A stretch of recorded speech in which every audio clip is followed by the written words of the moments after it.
Okay, an almost hushed silence means we should start. Thank you so much for being here. It's brilliant to see a full auditorium for the inaugural lecture by Professor Daisy Hay. It's my pleasure and my honour to be introducing Daisy this evening and to welcome you to this event on behalf of the faculty.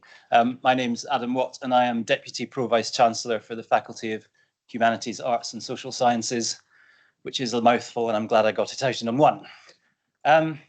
Daisy is a hugely accomplished colleague.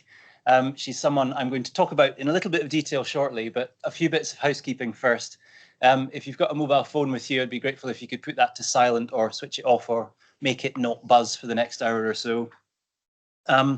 Once Daisy has delivered her lecture, Professor Vika Plok, the head of the Department of English and Creative Writing, will say a few words of thanks at the end. And direct us to what lies ahead, which is some drinks and nibbles outside. So, one of the things that I often think about in terms of our university community is that one of the biggest assets we have is our people. And it's for that reason that I really, really enjoy inaugural lectures, because it's an opportunity to see our brightest and our best people doing what they're here for, doing what they're best at. And I think we've got a wonderful hour or so in store. Daisy's career then. Daisy began her career as a Bye Fellow at Murray Edwards College in Cambridge, where she was also a doctoral student. During her Bye Fellowship, she wrote her first book, Young Romantics, The Shelleys, Byron and Other Tangled Lives. This book came out in 2010 and was warmly reviewed in the UK broadsheets, the Boston Globe and the New York Times. In 2009, she moved to Oxford to take up the Alistair Horn Fellowship at St Antony's College, a fellowship established to support young historians and biographers. St Antony's provided Daisy with a welcoming academic home while she trawled through the enormous and complex archive of Mary Ann Disraeli held at the Bodleian Library. In 2012, following some time off following the birth of Freddie, she was awarded a Radcliffe Fellowship at Harvard University to support the writing of her second book, Mr. and Mrs. Disraeli, A Strange Romance. Daisy joined the department at Exeter in 2013, and Mr. and Mrs. Disraeli was published 2 years later, in 2015. It too received glowing reviews in the UK and US press. The Times called it a tour de force, written with intelligence and compassion. And one of Daisy's favourite review snippets, The Independent termed it a fabulous book, as if Jane Austen were writing for a modern newspaper. In 2016, not long after the birth of Eloise, Daisy was awarded a Philip Leverhulme Prize to support work on her third book, Dinner with Joseph Johnson. That book came out in 2022, at which point The Independent's Jane Austen joke was pipped as Daisy's favourite ever review by Catherine Sutherland, who in the TLS pronounced the book to be, I quote, as immersive and engaging as a multi-plot Victorian novel with, I quote again, an admirable achievement of biography and humanistic imagination. Dinner with Joseph Johnson was longlisted for the Baillie Gifford Prize. Now, these books have been accompanied by articles on questions of biographical and archival practice and by a short biography of Mary Shelley's Frankenstein, which was published by the Bodleian Library in 2018 to mark the novel's bicentenary. During her years at Exeter, Daisy has served as departmental senior tutor, as a deputy director of research, and as an academic lead. And I think these contributions speak to her citizenship, her dedication to supporting the trajectories of those around her. Early on in her time here, she was also a BBC AHRC New Generation thinker.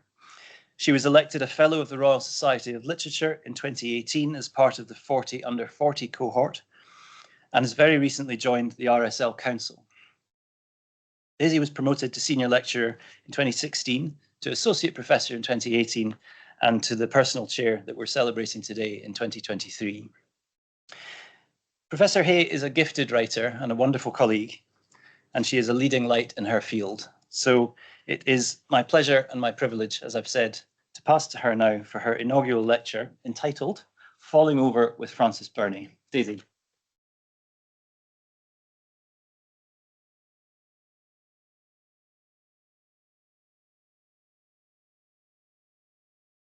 Thank you, Adam, and thank you all for coming today. There are various ways of approaching inaugural lectures. I'm going to do my thank yous first and then give a fairly straight down the line lecture in order, really, because I am in the throes of writing a new book and I just can't resist the opportunity while it's sort of coming together in my head to try out its literary historical underpinnings on you. So there aren't questions at these lectures, which is great, but for me. But if you have comments or corrections or objections or thoughts or any other kind of view, please tell me afterwards, because what you're about to hear is still in the process of being worked out. First, though, I need to do some thank yous, and it's a great honour to do so. So thank you number one goes to Ed and the team in the faculty office, including colleagues who stepped in at late notice for helping to organise today. Thank you to Adam for such a kind introduction, and Vika, who's somewhere, there she is, for being the most supportive and dearest friend and head of department a person could ask for. Thank you number two goes to the people online who are joining us. Thank you for being there out in the ether. People online include some extended family and people who taught me and many dear and valued friends. Thank you number three goes to the extraordinarily brilliant scholars who've helped me frame the ideas I'm presenting today. I was lucky enough to do my PhD in Cambridge in the early 2000s alongside a group of completely brilliant, unbelievably clever women, all working on the long 18th century, three of whom, Louise Joy, Yasmin Solomonescu and Rowan Boyson, have given me generous and productive feedback on this work. And so too have two other brilliant scholars, Tiffany Watt-Smith and our very own Lucy Powell. So I'm very fortunate to be charting my career alongside all of them. Next, and high on the list of people who've been incredibly inconvenienced by today, are my mother, Amanda, and my sister, Mariana, who have flown down from Edinburgh to hear me talk about long 18th century novels. So thank you both for coming so far, and I'm so glad you're both here. It's a great sadness to me that my dad, Michael, isn't here. As many of you know, he died during the pandemic following a long and complicated illness. It's safe to say he would really have liked today. He and Mum together taught me when I was very small to read carefully and think for myself. And everything I've managed to do since then is possible because of them. During Dad's illness, though, and after his death, I learned and used something which I just never need reminded about, which is that the people in the Department of English and Creative Writing are just the best people in the entire history of the known universe. The most generous, supportive, brilliant, funny, rude, kind, and clever group of people it's possible to work and teach and read with. There have been moments over the past decade or so when I have really needed your help, and you have given it collectively and individually over and over again. So thank you all. My work has been shaped so profoundly by the fact I have done it in this department, and I am really grateful for that. It's also a great pleasure that my parents-in-law, Paul and Vron Santa, are here, just as they have been at every key moment in my family's life since I had the great good fortune to become a part of theirs. There is another group of people in the room today who have had my back in the most extraordinary ways over the past few years, and for who coming to an English lecture on a February Monday afternoon in half term is actually properly heroic. They are the women who I will always think of as the St. Sidwell's mums, even when our St. Sidwell's children tower over us and their primary school days are long gone. Since we had the enormous good luck to move to Devon in 2013, you have all become our Exeter family. And the joy you bring to my life here is incalculable. I was thinking that it is testament to the optimism of these women who are scattered among you and the all-round brilliance of them, that every daft and glorious thing they suggest, I just think, yeah, I can do that. Go and swim in a lake, come and swim in a river, let's swim in the sea at night, let's go to the Isles of Scilly in term time. I always think, yes, we can do that. And that is because I get to live alongside you as we chart together these evolving phases of our lives. Okay, I'm almost done. Final thank yous go to two people who have not been inconvenienced geographically today, are certainly not spending their own half term at Disneyland. Freddie and Eloise, thank you for being all round spectacular and for being here with such good grace. Eloise woke up this morning and said, happy inaugural day, which is just the kind of spirit we want. I have to tell you all that these lucky children not only get to spend their half term coming to my inaugural lecture, on Wednesdays they get to go to their dads. My lecture is called Falling Over with Frances Burney. Matthew's inaugural lecture is called Packing for a Journey to Space. So I've been completely outplayed. There are no prizes for guessing which of these gigs our children think is cooler. I have no props, I have no cool rigs, I have no Mars landers, I have no audience interaction, I have no demos. What I do have, however, is Matthew, our very own rocket scientist, of whom we are all enormously proud and who I thank for everything. But now I'm going to get going, not to soar upwards in the direction of the planets today, but to reel downwards towards the floor with Frances Burney and her heroines. So this is Falling Over with Frances Burney.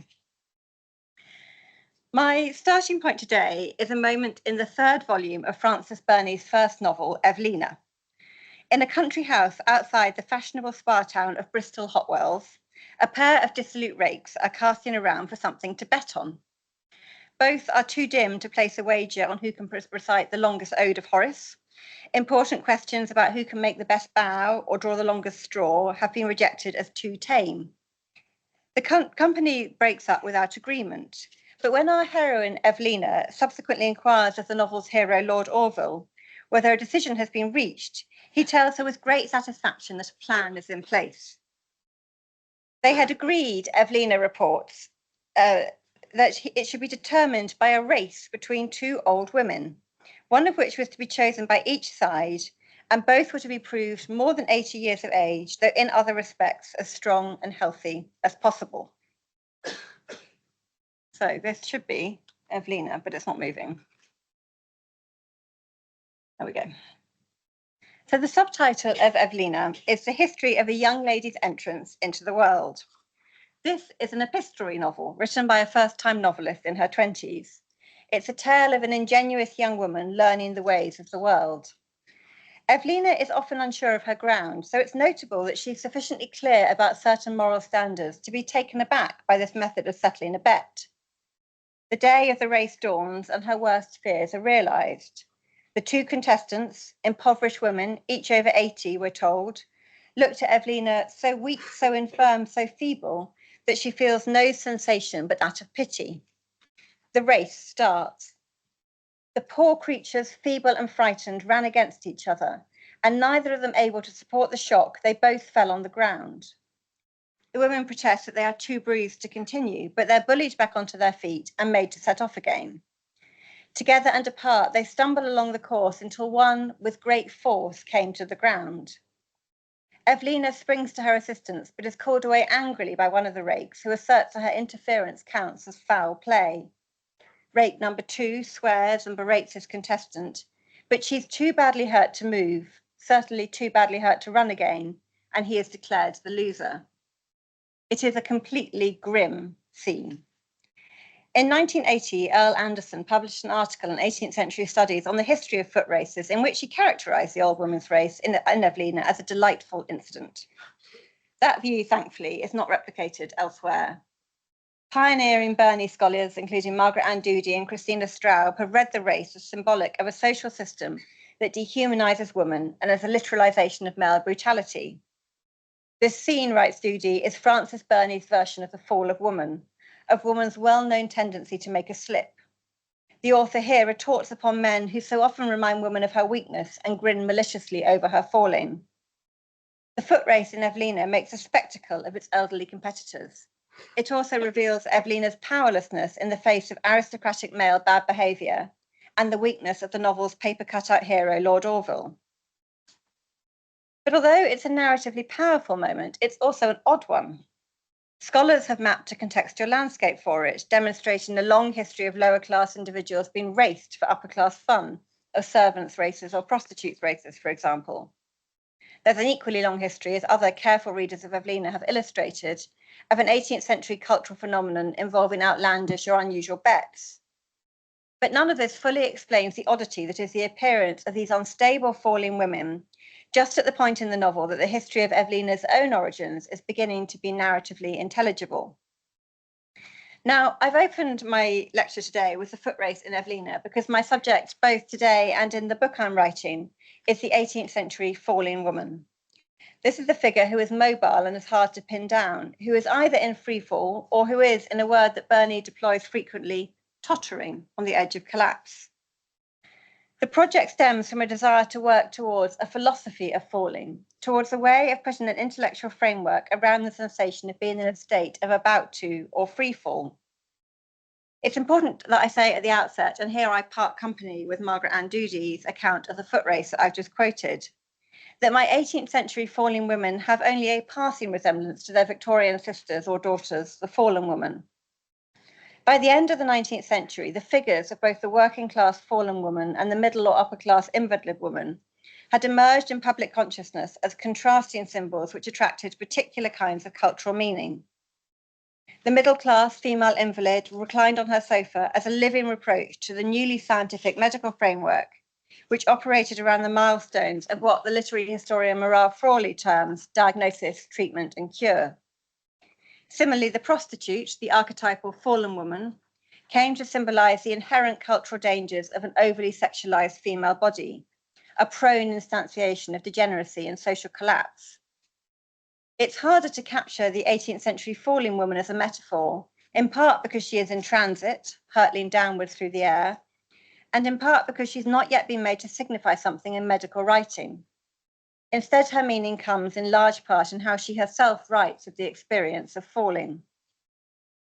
So in my larger project, my subject is women who faint or fall off horses or are thrown to the ground by toppling carriages, or who hit their heads and come round from unconsciousness to find the way they inhabit the world has changed, and who write a version of their unsteady selves into being. When Rousseau fell on the road to Vincennes, he did so, he reports later, because he was so overcome by the visions of his own intellect that it was no longer possible to remain upright. I felt my mind dazzled by 1,000 lights, he recalled. I felt my head seized by a dizziness similar to drunkenness. Not being able to breathe while walking, I let myself fall. My interest is in women who write of themselves falling in such a way as to offer a riposte to this Rousseauvian version of collapse. These women experience the sensation and aftermath of collapse in more bodily ways too than Montaigne, who comes back to consciousness following a fall to find that his self, his intellect, his spirit, has been temporarily shocked out of his body. As the examples of both Montaigne and Rousseau illustrate, it's by no means a uniquely female experience to find that the ground under you has suddenly given way. My gaze has alighted on the figure of the falling woman because of the number and variety of ways in which, in the 18th century, women's bodies were conceptualized somehow as against the grain, as wonky or unstable versions of an idealized form. Felicity Nussbaum has written compellingly about what she terms the alignment of gender and defect in 18th century fictions. Elsewhere, Joanna Hevder has powerfully articulated the way in which the sick woman stands for all those whose bodies do not conform to a narrative of normative stability. The women whose falls I explore are also the women who write themselves into being in the second half of the 18th century, when the figure of the woman writer is fully conceptualized for the first time. Now, I've got two preliminary notes on Frayling before I return to Frances Burney. So the falling woman to whom I want to introduce you today sits within a conceptual framework built by the Italian philosopher Adriano Cavarero. Cavarero argues that to be in a state of inclination, off balance, off kilter, is to represent a counter-narrative to that embodied by the upright man. The 18th century was a century in which the word normal entered English from French to designate the geometrically upright, the perpendicular, an observation I owe to the brilliance of Laura Salisbury. Against this etymological development, Cavarero is interested in the inclinations and diagonal lines present in representations of the Madonna and Child. A relational model, she writes, that is mostly asymmetrical and unbalanced. The upright man, she continues, is literally a subject who conforms to a vertical axis, which in turn functions as a principle and norm for its ethical posture. Virginia Woolf famously made a similar point when she focused her brilliant vision on the omnipresent vertical eye in the work of Mr. A in A Room of One's Own. Once this omnipresent upright man comes into view as a metaphor for stability and normality, it becomes easier to understand, and here I'm quoting Cavarero again, why philosophers see inclination as a perpetual source of apprehension, which is renewed in each epoch and which takes on even more weight during modernity when the free and autonomous self enters the scene. Cavarero's interest is in figures who are already inclined, rather than those figures as they are in transit towards inclination. But her argument nevertheless offers a slightly different account to the figure of the collapsed or collapsing female, more usually foregrounded in readings of sentimental literature, because of the way in which it positions the diagonal relationality of care as a riposte to solitary verticalness. This takes me then to my second note on framing. It's a critical truism to say that sentimental literature, sentimental novels in particular, stake a great deal of meaning on somatic expression, particularly as experienced by women. Blushing, crying, fainting. These are all regular occurrences in 18th century fiction, to the extent that the fainting heroine is something of a stock figure in novels of the period.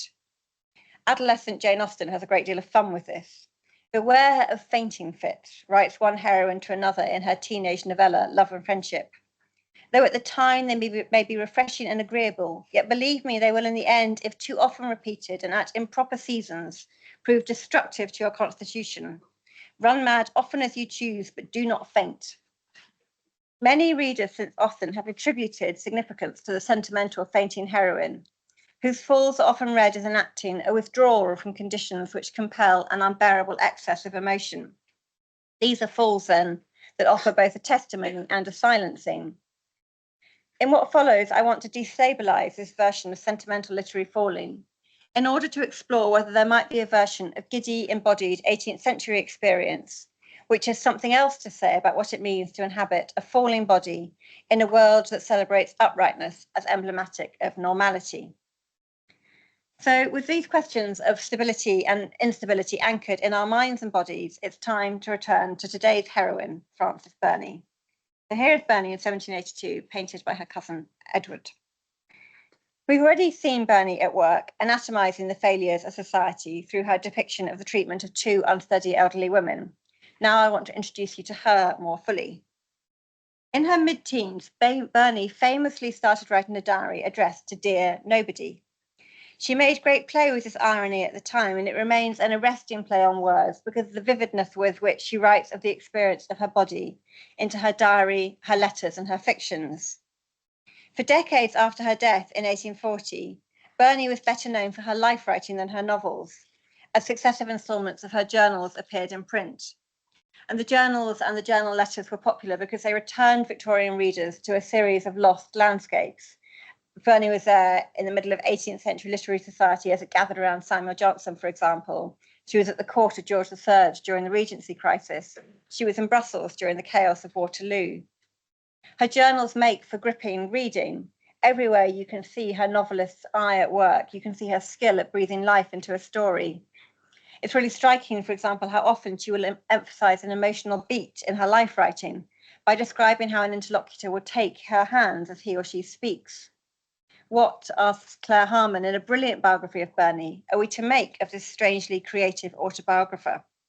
You might also know that Burney is credited as being a pioneer in the genre of medical pathography because of her very famous account of a mastectomy undergone in 1811 without anaesthetic, which I'm not going to talk about today. Burney's preoccupation, though, with representing fallible bodies on paper is in her journals and her journal letters endlessly generative. Immured at Kew as a lady-in-waiting during the 1788 illness of George III, she recounts the impact of the crisis in the mind and body of the king on both the household, the country, and on her own frame. As the king recovers and Burney sees no escape from her genteel prison, for months and months she remains in a suspended state, in her language falling into a decline. She cannot free her body without the queen's permission to leave, so she resorts to freeing her head wherever she can.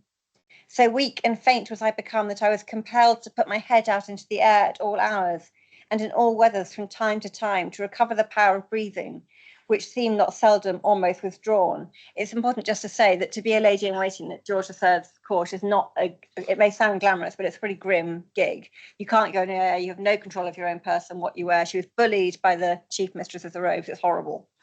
And she couldn't write. There's a long hiatus in her writing career while she's there. Both at court and away from it, Burney is frequently subject to malaises that lay her low. Like many inhabitants of her dangerous, unstable century, she experiences being thrown from toppling carriages, of succumbing to illnesses that cannot be named or treated, and on one occasion of believing her life to be in danger as she is tipped and heaved up and down in a boat off the Devon coast during a short journey from Brixham to Teignmouth. Midway through Evelina, Burney has her heroine, that shy, ingenuous young woman who's so strikingly sure of her voice in certain key respects, open a letter to her guardian with a proclamation. What an adventure I have to write. It would be easy to read this as a throwaway remark, a bit of epistolary throat clearing. But it is a mistake when reading Burney's work to overlook these lacework edges of her prose. To write of oneself, of one's fallible body, of its triumphs and objections, is indeed an adventure, played out in Burney's personal archive as well as in her novels. So in the next section of this lecture, it's to the novels that I'm going to turn, and to representations of bodily falling in particular. So Burney was the author of 4 novels. Evelina, published in 1788, initially appeared anonymously, but once news of Burney's authorship had circulated in London literary circles, it made her famous. As the episode of The Old Woman's Race illustrates, Evelina has its moments of shade as well as light, but overall it is the funniest and the shortest of Burney's novels. Cecilia followed in 1782. After Burney's release from the polite drudgery of court and her marriage to a French émigré, came the publication of Camilla in 1796. Her final novel, The Wanderer, appeared in 1814 after the end of her long exile in France. Burney went to France in 1802 during the Peace of Amiens to visit her husband's family and was then trapped there for 12 years, longer, 12 years.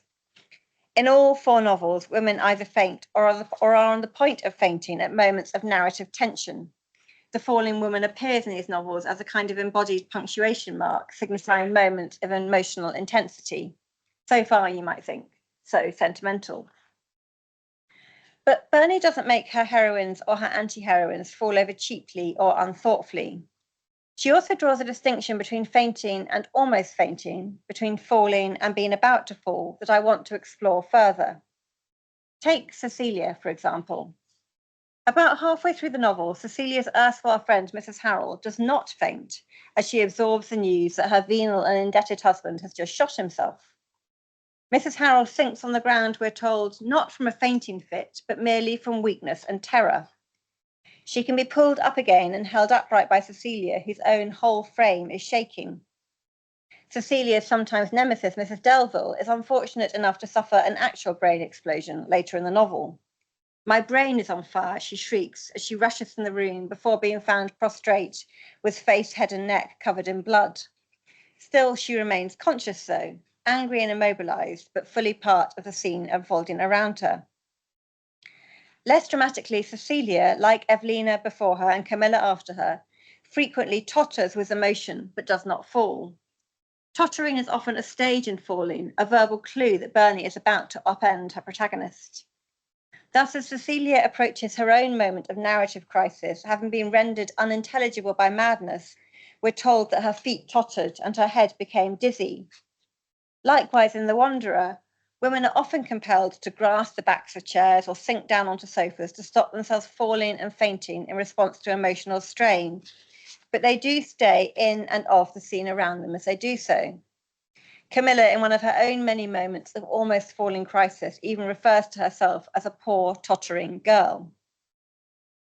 So many of Burney's women have periods as poor, tottering girls. That is, they spend so much time in a state of being about to fall or almost falling, that it would be easy to assume they don't very often actually hit the ground, but this would be a mistake.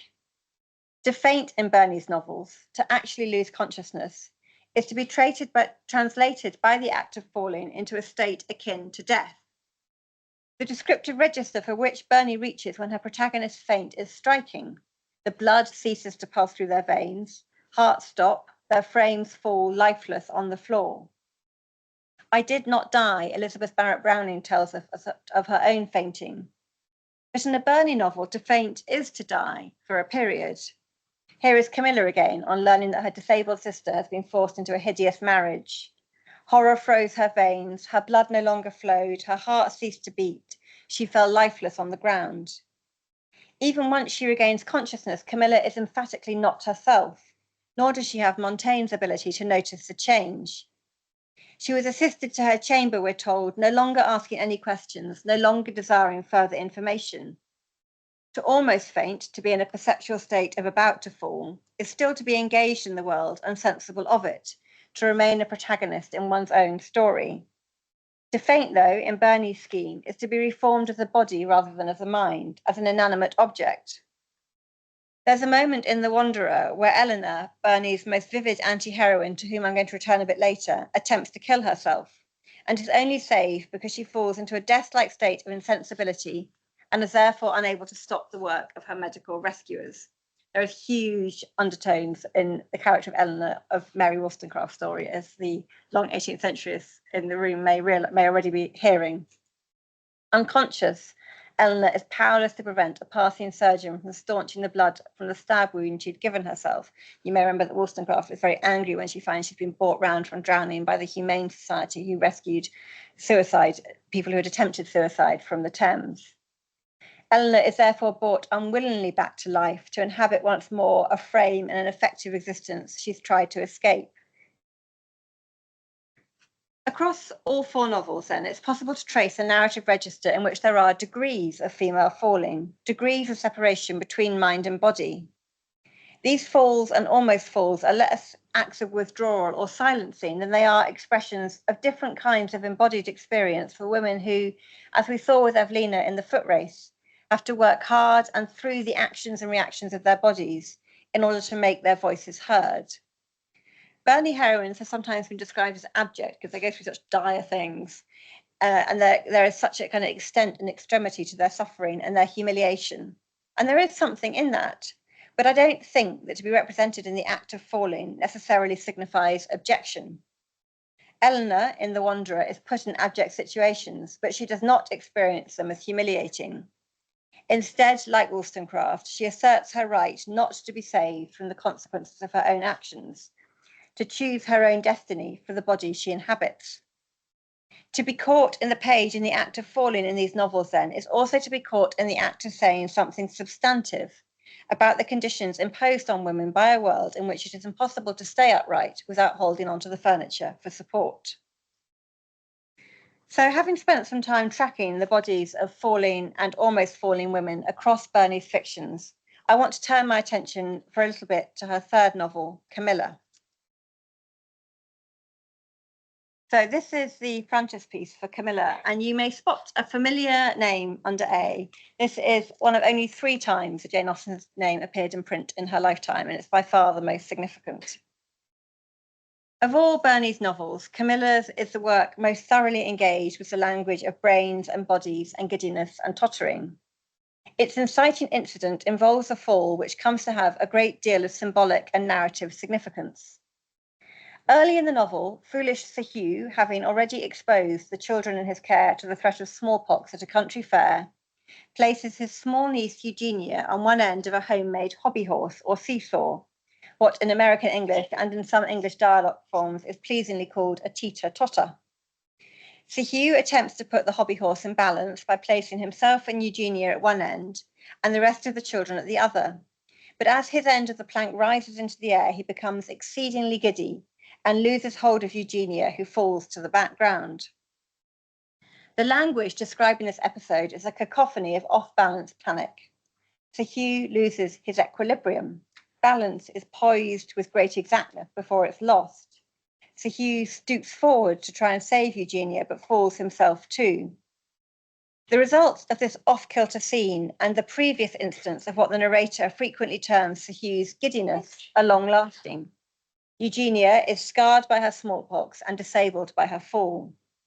As she tumbles from the hobby horse, she tumbles away from having any stable position in the marriage market. The fact that Sir Hugh makes her his heiress in recompense only makes her more vulnerable to avaricious men. Although it is ostensibly Eugenia's sister Camilla who is this novel's heroine, Burney's concern in her third work is as much the sister whose physical fall sends her freewheeling like Alice through an endless falling out of time and place and social role, as it is the titular young woman whose story forms the marriage plot. In her biography of Burney, Claire Harmon draws attention to the fact that Burney and her husband paid for the building of their first house, named Camilla Cottage, through what they termed Burney's brain work on the novel. Eugenia learns slowly that her disabled body and her disfigured face have rendered her frame, both as uniquely visible and devoid of use according to the terms of a social hierarchy that views women's bodies, never their brains, as assets and encumbrances on a family balance sheet. Although she is encouraged to celebrate her dexterous and clever mind, as remorse-filled Sir Hugh lavishes money and attention on her education, it's the experiences to which her body has been subject that ordain her future. Camilla is a novel particularly concerned with the relationship between a woman's mind and body. A daft but good-looking cousin is described memorably as a beautiful automaton and elsewhere as a beautiful doll. At one point, Eugenia and Camilla are taken by their father to see an equally beautiful idiot girl imprisoned behind a fence.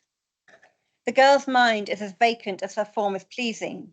She has about her a freedom of movement despite the fence, of which both Camilla and Eugenia can only dream. The young creature, we're told, began turning round with a velocity that no machine could have exceeded. Giddiness in Camilla, that delusive sensation of being about to fall, is both a physical state inhabited by women under pressure and a character trait of the mentally weak Sir Hugh above all. An imprisoned young woman spins endlessly behind a fence like a machine, devoid of agency and character and thought by her world and her authorial creator. She inhabits a different kind of off-balance state to that represented by sensible young women, and I use the word advisedly, in this novel and elsewhere in Burney's fiction, who so frequently find themselves on the point of falling. Those who observe her through the fence see her spinning as a symptom of behavioural rather than emotional excess, a way of reading her absence of mind. But as the novel's events reach their melodramatic conclusion and both Camilla and Eugenia find themselves falling again and again to the floor, the machine-like power with which the girl behind the fence spins and spins without teetering or tottering suggests there might be a freedom in living as a creature of the body, of riding its waves of stability and instability, rather than of the mind alone. Characters in Camilla often make reference to their brains and to the brains of others. One observer thinks that Sir Hugh has been given the brains of a woman rather than a man. A game is brain besieging. A day off learning for Eugenia and her cousins is a holiday to their poor little brains. Sir Hugh later castigates his own poor, weak brain. Camilla's hopeless brother, you will, by the way, note a theme emerging about Burney's men here, tells his sister casually that although he is facing ruin, I have no great gusto for growing up my brains. I like the little dears mighty well where they are. Writing at the end of the century, in which the brain came into focus in medical literature as the seat of the self, Burney is particularly alert to the ways in which this bodily part speaks and is of both mind and matter. Giddiness, being about to fall, functions in Camilla as an extension or expression of this duality. It's both physical sensation that instigates falling and a habit of mind. As horses plunge and a carriage accident is threatened, Camilla takes comfort from the fact that although she is mentally giddy, she can remain personally courageous. As it navigates the physical and mental exigencies to which both she and Eugenia are subject, exigencies charted by their falls and sinkings up and down and in and out of consciousness, Camilla teeters between mind and body, charting a course in which the experience of beleaguered and unsteady frames are made emphatically experiences of the self. Now, I'm aware that in the last 5 years, since the advent of the COVID pandemic, we have become reacquainted with this way of thinking. Crises of the individual body have become crises of the body politic. A new generation of health activists are reaching for linguistic registers that dissolve the distinction in health policy and treatment regimes between mental and physical suffering. In the final part of this lecture, though, I want to think through the ways in which Burney's account of the relationship between the self and the experiences of the body are historically conditioned, especially for the women who she writes into being. And in order to do so, I'm going to turn to The Wanderer, her uneven, difficult, and oddly magnificent final novel. The Wanderer tells the story of another nobody, an unnamed heroine whose identity remains a mystery to the reader for much of the novel. It does not make reading The Wanderer a picnic, the fact that we do not know the name of the heroine for 900 pages. We meet her as she begs for a place in a boat, helping refugees escape revolutionary France under cover of darkness. And we subsequently follow her around the south of England as she attempts to make a living with nothing to depend on but her own wits and the occasional kindness of strangers. One of the people she meets is strong-headed Eleanor, who we've already seen falling and fainting. The other is the novel's hero, Harley, who is so boring that I won't trouble you with further details about him. Eleanor is hopelessly in love with Harley. He is the cause of her frequent attempts on her own life. And towards the end of this long and complicated novel, Eleanor and Harley have a climactic encounter. At stake is Eleanor's refusal to believe in an afterlife and the presence of a soul that is independent of the body, a refusal that is countered by Harley's dogmatic insistence that there's only one true faith and way of thinking. Harley wins, he has to. But just as Blake deduced that Milton's sympathies might lie with Satan, so have readers of The Wanderer surmised that it is Eleanor who is the most intriguing and compelling of the novel's many characters. So the conversation starts with Eleanor's chief preoccupation, which is suicide. Her attachment to the act, Harley tells her, is horrible. If your soul, in the full tide of its energies and in the pride of intellect, seems to you a mere appendant to the body, if you believe it to be of the same fragile materials, how can you wish to shorten the so short period of consciousness? Eleanor is firm in her position. Reason, philosophy, analogy. All these, she insists, show clearly that mind and body, when they die the long death of nature, gradually decline together. The argument moves through different versions of insensibility, dreams, sleep, seizures, and fainting. Body and soul, Eleanor insists, come together with existence and together are nullified by death. Harley is alert to the atheistic risk of Eleanor's argument and is horrified by it. Now, both Burney's original readers and anyone with more than a passing interest in 18th century philosophy will be alert here to the fact that Eleanor and Harley are staging a version of one of the central debates of Enlightenment natural philosophy about the relationship between body and soul, which towards the end of the century becomes more substantially about the relationship between body and mind.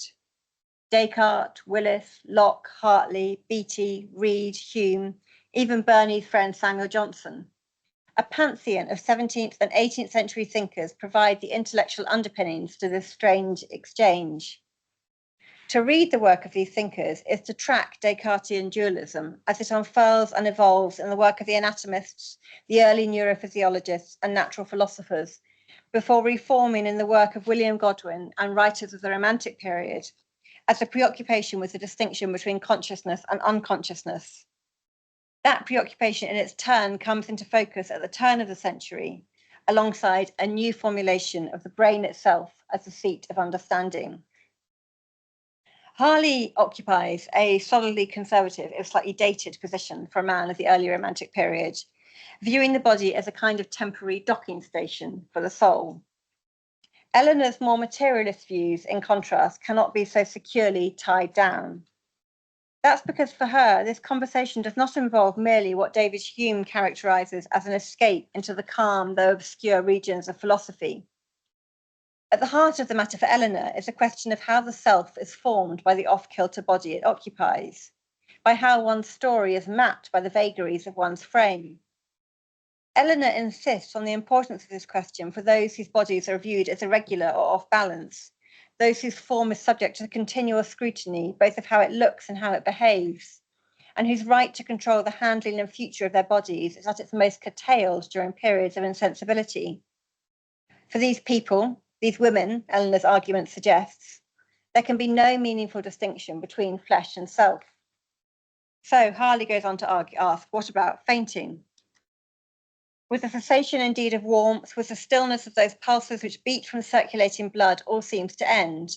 But seems it not also to end when we fall into apoplexies, when we faint away, when we appear to be drowned, or when by any means life is casually suspended? Yet when those arts, that skill of which even the success teaches not the principle, even the process discovers not the secret resources, draw back, by means intelligible and visible, but through causes indefinable, the fleeting breath to its corporeal habitation, animation instantly returns, and the soul with all its power revives. That's the point, insists Eleanor. If the soul were distinct from the body, why should not those who are recovered from drowning, suffocation, or other apparent death be able to give some more account of what passed in these periods when they seemed to be no more? And who has done it? No one, Harley. Not a single renovated being has explained away the doubts to which these suspensions of animations give rise. Eleanor's riposte here centres on the truth that to fall into unconsciousness is to enact a falling away from narrative.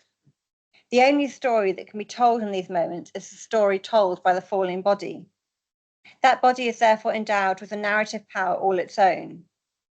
This is not an account of falling and fainting as gendered sentimental withdrawal from a world that is unspeakable, nor is it simply testimony to that unspeakability. Nor does it represent falling as experienced by Rousseau as a moment prompted by or productive of intellectual revelation.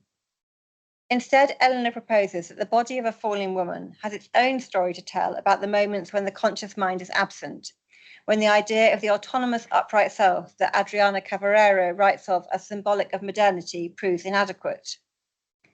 Narrative convention dictates that Eleanor must be talked out of this position into a more respectable acquiescence with the idea of a divine creator and the eternal soul. But she still gets to say it, to give voice to the idea that the unsteady frame is as constitutive of the self as the giddy or not giddy mind. The reclaiming of that frame as narratively and experientially important, particularly in a novel in which falling women are so mistreated, has a power that even Harley's prosing cannot undo. So now I'm going to start concluding. Here is Burney again in 1785 in a magnificent hat, in the second of these two wonderful paintings made by her cousin Edward. So in two separate moments in Burney's fiction, women are compared to books. In Evelina, our heroine's guardian, Mr. Villiers, refers to his ward in conversation with her as a book that both afflicts and perplexes me. In Camilla, Lionel the bad brother tells his sister scornfully not to be so vellum-like. You'll be fit for nothing soon, he continues, but to file bills and score accounts. In this lecture, I've argued that both these men, like so many other of Burney's men, are wrong when they make this analogy. Burney's women are not books because they are more than the sum of the ideas their frames contain. Burney endows them with bodies that move them through unstable and hostile worlds, sometimes unsteadily, but always in a way that allows them to hold on to different versions of narrative power. Just as in her own life writing, she inscribes the experiences of the body onto the page, so in her novels does she breathe life into her women by imbuing their giddiness and their tottering with self-making meaning. The upright men in these novels ultimately fare less well in the extent to which they are animated than the falling women whose lives they make so difficult. My contention, then, is that the figure of the falling woman, brought into being by Burney, is not simply a reworking of the unreliable sentimental heroine, who faints and blushes and cries at the slightest provocation. Instead, she is a narratively and philosophically powerful figure, who demonstrates the extent to which selfhood is constitutive of embodied experience. She also suggests daringly that her century's intellectual debates about the relationship between body and soul and body and mind might have more to do with the experiences of those less compelled to notice their frames than those whose bodies do not always behave themselves, and whose account of universal human experience is perhaps just a degree or two less universal than the occupants of Hume's calm, though obscure, regions of philosophy might care to admit. So how might we summarize Burney's philosophy of falling? It goes, I suggest, something like this. Although the 18th century woman, as she appears in both fiction and life writing, often found both her body and mind vulnerable to the whims of others, that woman, when she writes, reclaims a degree of agency by narrating her own falls and near falls as something other than the fulfillment of sentimental convention, or as a mere anticipation of the moral mechanism that the fallen bodies of her daughters would become in the later 19th century. That something is a representation of the body that defies a gendered ideal of uprightness in both its literal and figurative sense. Burney's work thus provides a window onto 18th century women writers' probing of embodied qualities of mind, self, and consciousness, at a time when philosophical men, for the most part, asserted a starkly gendered and hierarchical dualism. For Burney, falling is not an act of speaking, a silencing, but an act of speaking, an act that dares to assert a philosophy all of its own. I'm going to put it one more way. 2 weeks ago, as some of you know, I gave a version of this lecture at the annual Bateson Lecture in Oxford. And to prepare for that event, I took myself back to the work of F.W. Bateson in an exercise I found both moving and thought-provoking in the ways in which it showed me afresh our discipline. So here is Bateson in his essay, Ing-Lit as It Could Be. Chatter about Harriet, an anonymous improvement on a Regius professor's chatter about Shelley, summed up trenchantly Oxford's attitude to the new Honours School of English Language and Literature when it was finally founded in 1896. Poor Harriet, Bateson continued. Shelley's abandoned first wife typified the washing of poets' dirty linen in public that seemed to be the likeliest product of the new discipline. That's us. Reading the work of Burney and her contemporaries, I would argue, though, involves in part reclaiming chatter about Harriet as a badge of scholarly honour, whether one's text is a diary or a journal letter or a novel. When Burney writes herself into being as a body in the world, untidy and unpredictable, writing first to nobody and then to many bodies, she represents falling as an act of resistance, both against intolerable circumstances and against those who seek to impose narratives of emotional excess or stable metaphors onto her frame. As she and her heroines fall in a veritable ballet of poor, tottering girls, they are less heavily codified than the fallen women who will succeed them. But as they claim their right to be seen, they nevertheless create a counter to an upright and progressive model of intellectual revelation.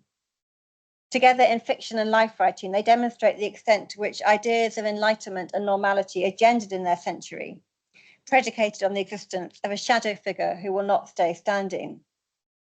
To navigate both their own century's unfolding of ideas and our, and as some of you know, my sometimes unstable and off-balance world alongside them is an extraordinary experience. I close with words borrowed once again from prescient Evelina. What an adventure I have to write. Thank you.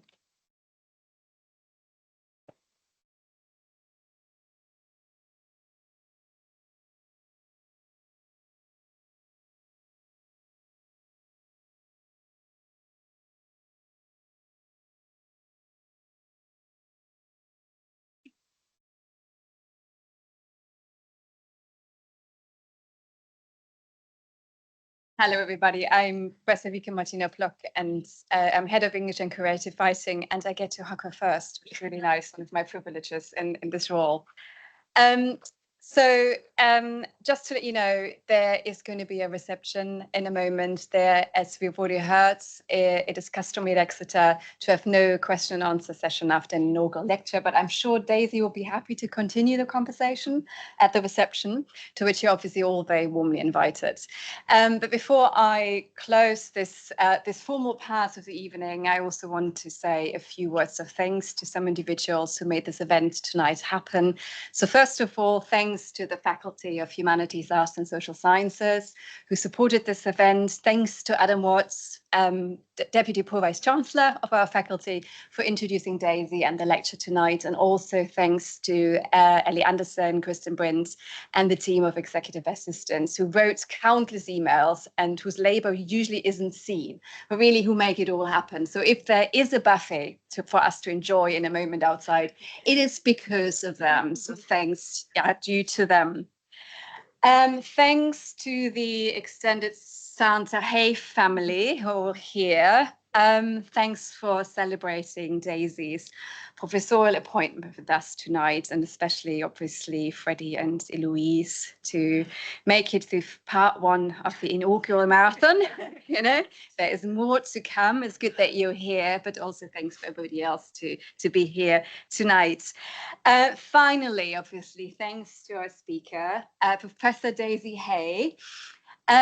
So Daisy said to me, had actually pleaded with me to keep this part of my closing remarks very brief. In fact, she said to me that I was only allowed to say one nice thing about her.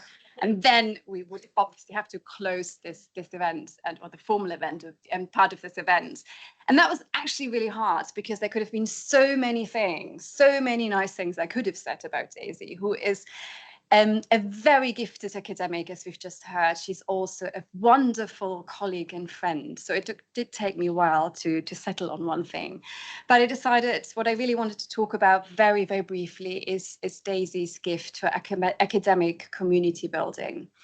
And I think that came through in Adam's introduction, but also in your own introductory remarks, thanking everybody who is here in this room. Just looking around in this packed room, can see that Daisy is being instrumental in bringing people together on so many different levels. So I just thought I'd say a few things about this. So really, since Daisy arrived in Exeter in 2013, I have known her as to be a very resolute, often very outspoken supporter of others, which is lovely.